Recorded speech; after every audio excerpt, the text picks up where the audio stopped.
Hello everybody, welcome back to another episode of our Let's Play of Let's Go Around the World in 80 Days, again, with Nerdstalgic. So far on this voyage, things have been going surprisingly well. It's day 46, and we are currently on a ship called, I think, the Water Lily, and we're going from Yokohama to San Francisco.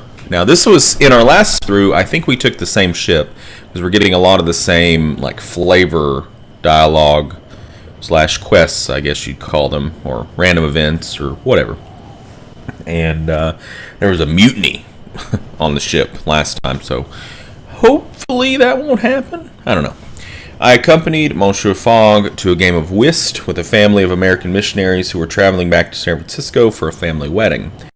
My master began strongly, but Mademoiselle Loretta, the eldest girl, had a sharp eye and won several hands in a row. A new round was dealt. I noticed Mademoiselle Loretta smile triumphantly at my master and play another winning hand.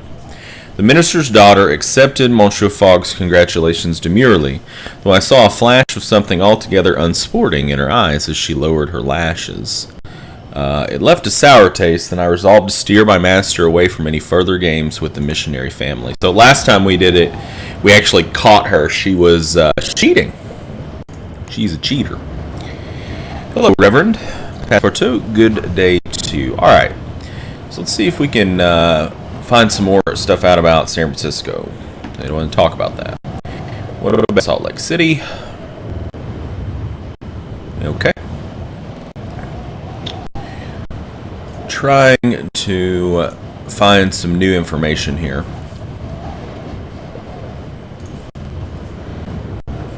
Yeah, alright, fair enough. Okay. By hired carriage, but the journey is a tiring one.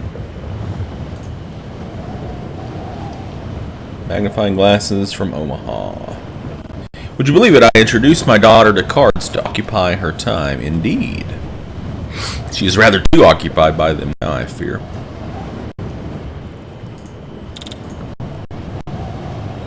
Buyers in Havana will pay very well indeed for cotton flowers from Salt Lake City.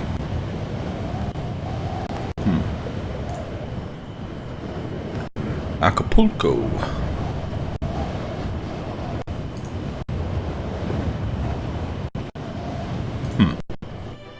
New routes discovered.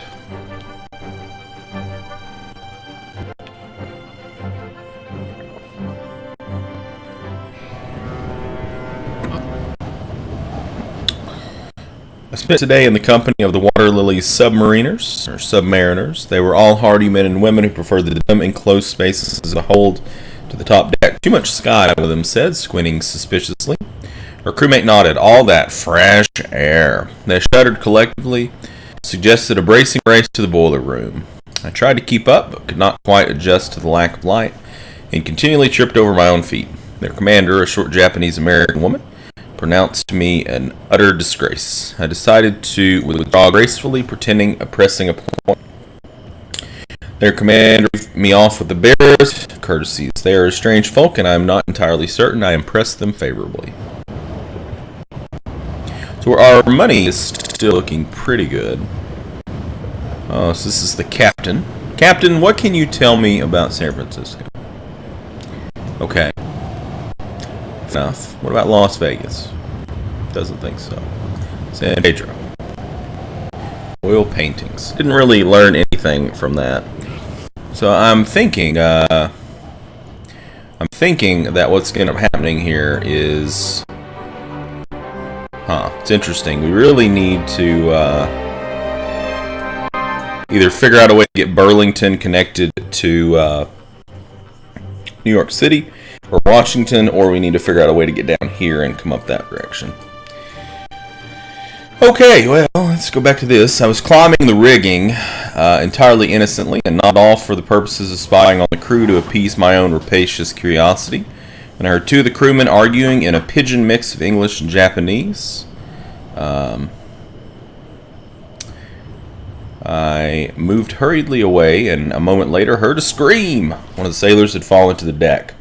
I looked up and managed to catch sight of the fallen sailor's companion, his face still and pallid. Was that guilt in his eyes or merely shock? He slipped away before the captain arrived, and I followed his example. All was clearly not well amongst the crew of the Water Lily. So that was the main thing last time with the mutiny, was it was the religious differences. Greetings, Commander Davis. Do you know anything about San Francisco? Nobody wants to talk about San Francisco. Okay, San Francisco is connected to San Pedro by boat, which would link us up with the other route that goes all the way to New York City. Okay.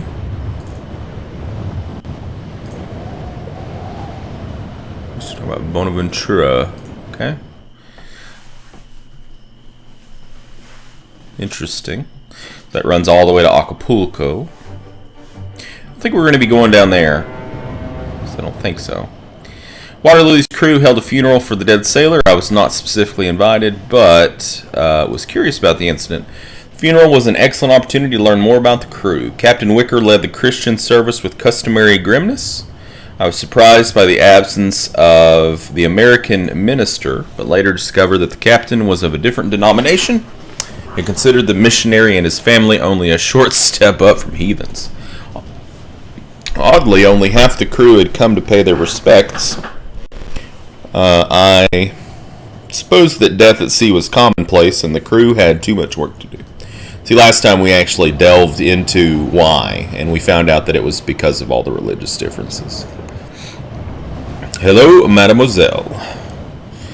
Can you tell me anything about San Francisco? Okay. What can you tell me about... Let's change the subject to San Pedro. Miami to Havana. San Pedro. Not sure really, but some buyers will pay well for magnetic compasses from Honolulu.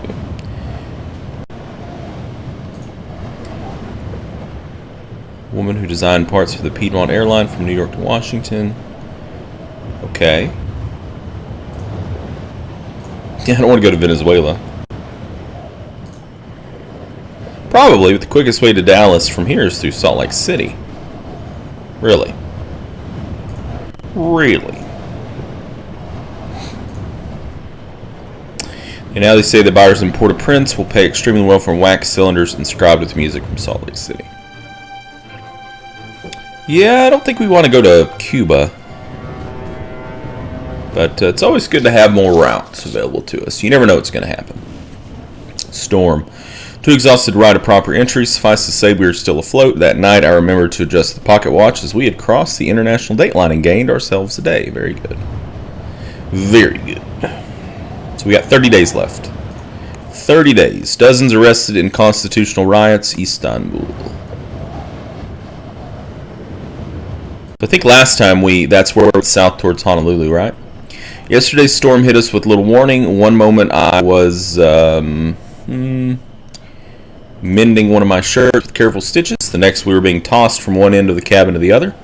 We were only lucky that the bed was securely nailed to the floor. Rain clattered against our iron hull, nearly drowning out the shouts of the crew. The storm lasted nearly 6 hours and blew us far off course. Aha! Yeah. The captain spent most of the day peering at his charts, trying to locate our position. There's no land anywhere on the horizon. So that's why we ended up going towards Honolulu, is because of that. Fogg said to have crossed the date line, but will an extra day be enough? I don't know. I don't know. The captain announced to change his destination. The Water Lily would now make for nearby Hawaii rather than San Francisco. We would make port in Honolulu in 5 days. We'd have to find our own further conveyance from there.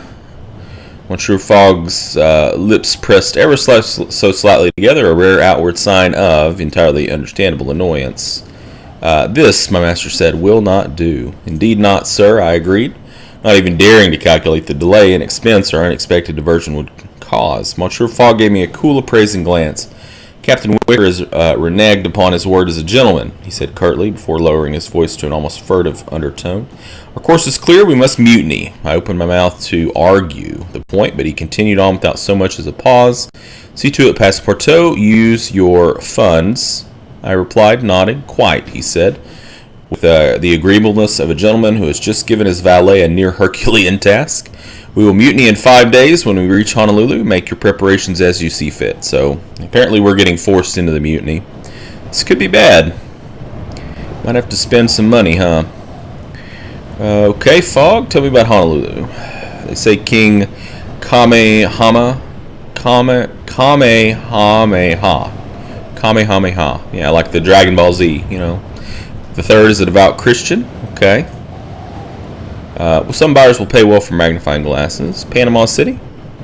It's under Haitian influence. Strange. Strange. I don't know if that's historical or not. My task was clear. I was to foment a mutiny aboard the Water Lily. I decided to begin by exploiting the crew's animosity towards one another. Divide and conquer, or so my dear Maman always counseled. Gossip and rumor would be a good way to start, I thought, though such subtleties might also be lost on a crew of sailors. So I decided, okay, we get to do something fun here. Steal the captain's wall-mounted crucifix and blame the theft upon the Shinto crew members. The captain took the theft as a personal affront and ordered a humiliating search of the crew's quarters. The officers destroyed the Shinto shrine in their search, and several of the crew were dragged off to the brig for fighting. Oh my. Oh my. Sounds terrible. African airships will dominate skies. It was with satisfaction that I noticed a certain increase in tension aboard the Water Lily. Situation I would carefully have to exacerbate if my master's mutiny was to have any chance of success. Next, I attempted to ingratiate myself with the Chinese laborers, who were still rather storm-tossed and discombobulated. I managed to convince them to play dice with me and proceeded to lose deliberately to gain their favor to the tune of 200 pounds, a handsome sum by any account. They were greatly pleased by this newfound bounty, and combined with my grace in losing, this seemed to make them look upon me with greater favor. Yeah, I think last time we did like the middle route there. It's the Mademoiselle again, where there are as many Americans as Hawaiians there. What a question! Still, some buyers will pay well for magnifying glasses from Acapulco, but answer me this. I think I'll marry a Frenchman. I see. You sweetheart, I don't mean you. You're a valet. Oh, well. Thanks.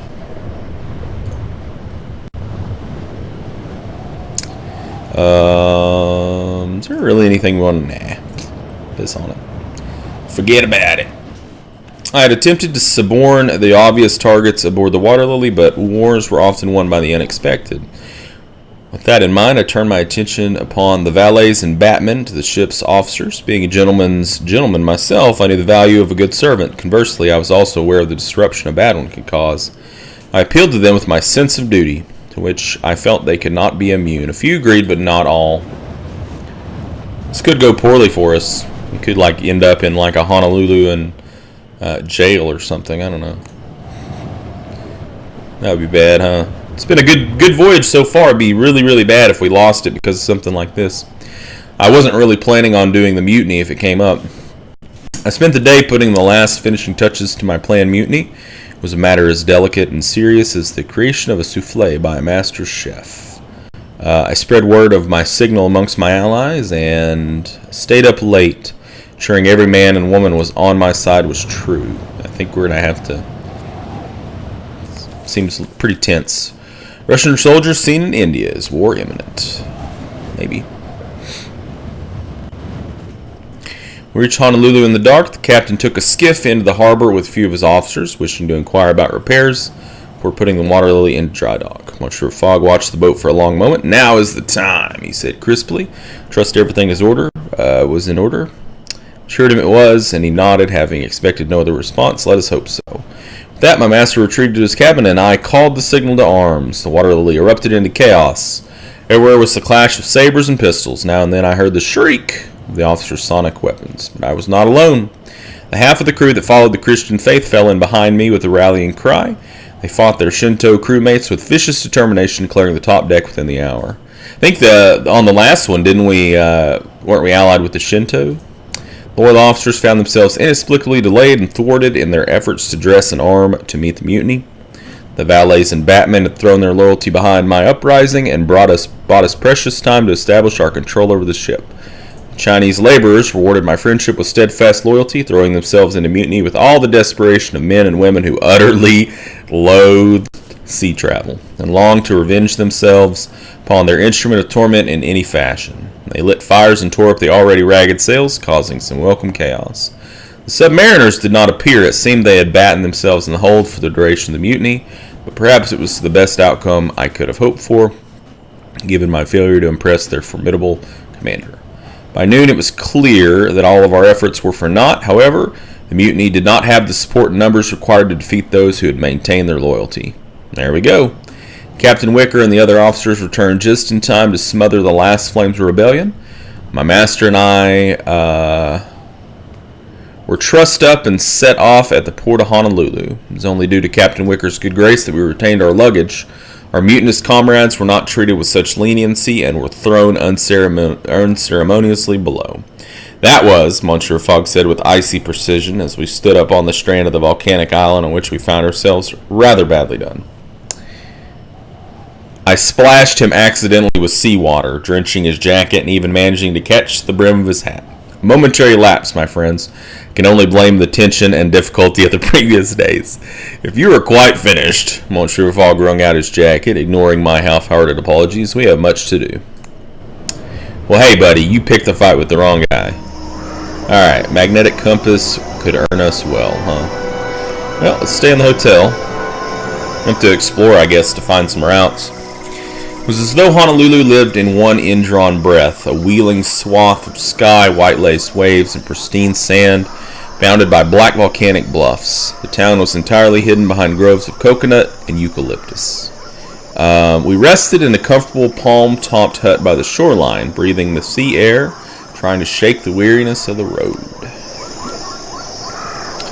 Well, we'll go to the market, and we can sell the magnetic compass to make some money. And then we'll move that over here. What do we got? Accordion, Panama City, Salt Lake City, San Francisco. We'll take the accordion. We'll take the Smith & Wesson. I'll trouble you to not play that Demian accordion in my presence again. Alright, well, fair enough. Let's explore.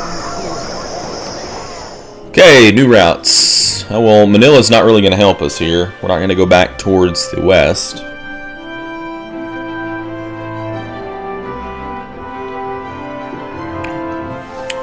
We need something to North America. Okay, looks like we do have a route to San Francisco. Struck up a few conversations here and there. Let's take a moment here. So it looks like, do we have a route? Yes, we do. To San Francisco. It looks like 750 pounds arrives Saturday. When does it leave? We'll see. Struck up a few conversations here and there, hunting for options for how we might proceed. All right. Well, let's look at the departure. So, the banana boat. Okay. When does that leave?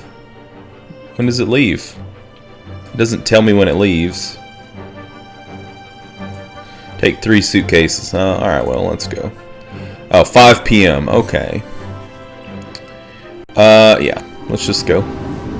This is going to be slow, I'm thinking. I mean, it's a banana boat. How fast could a banana boat really be? We boarded a steam barge. Yeah, it's a barge. That's bad.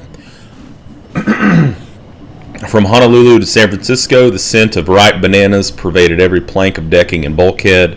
A sweet and deliciously rotting odor which offended my trained senses so greatly that for many months after I could scarcely look a banana in the peel. Greetings, Captain. Passepartout, take my arm a moment. Can you tell me anything about San Francisco? It was a Spanish town not too long ago.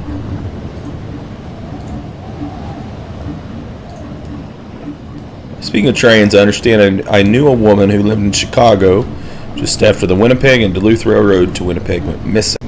Strange. Excuse me. No such route at a wager. Now tell me, do you have any children yourself? No.